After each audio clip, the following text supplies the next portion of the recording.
My name is Tim, and on behalf of Team 9, we'd like to thank you for joining us on our homebrewing adventure. Now, please take note of the following materials we will use throughout the video. A large spoon, plastic carboy, storage container, malt extract, grains, cooking pot, hops, more hops, yeast, hydrometer, and carbon dioxide exchangers. First, we warm water in a pot to 155 to 165 degrees Fahrenheit. Then, we add the grains. In this golden honey ale recipe, it is 1 pound Vienna malt, 1 pound wheat, 3/4 pound Carahel malt, and half a pound of honey malt.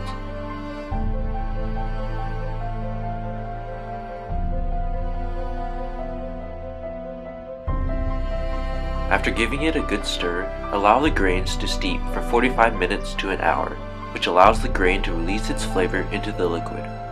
Pour more water if necessary to steep as much as possible. Strain the flavorful liquid, known as malt, from the grains, getting every single precious drop.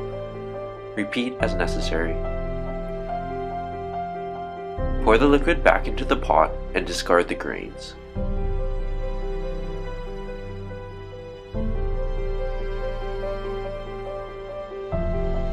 Then, add the liquid malt extract to the liquid. Be mindful that the extract does not stick to the bottom of the pot, so stir frequently and allow the extract to dissolve. Make sure you get every last drop and bring to a boil.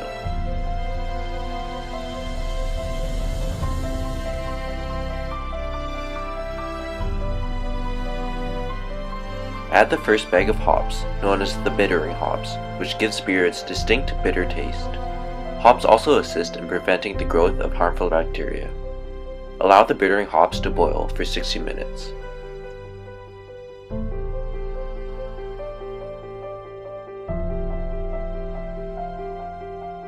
After the time has passed, add the first set of finishing hops and let boil for 15 minutes.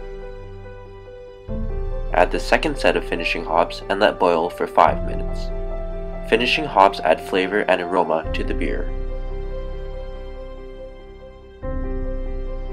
Wort, produced by converting barley grains into sugar through the process of malting, roasting, and mashing, can be poured and strained into the fermenter, or the large storage container.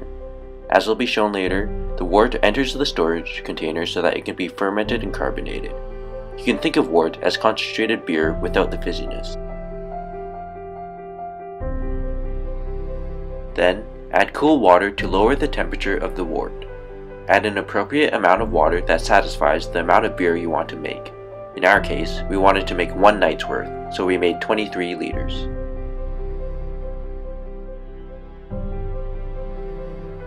Add the dry yeast to the wort, which should be between 60 to 70 degrees Fahrenheit. The yeast will reduce the sugars into alcohol and carbon dioxide.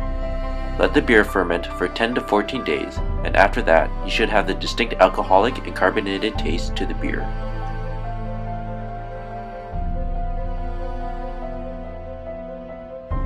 Test the alcohol content of the beer by using a hydrometer and a test tube. Our beer read a 5% alcohol content.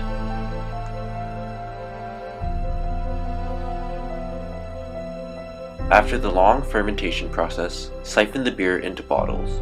There are many ways to siphon beer, but we chose to do it by sucking on one end and releasing the beer through the tube.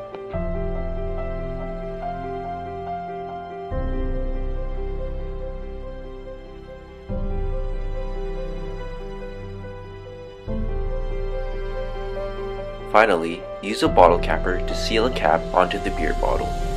Let it sit for at least 2 weeks before drinking.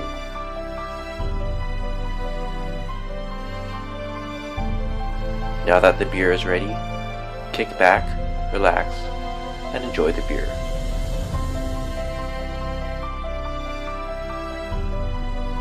Thanks for watching.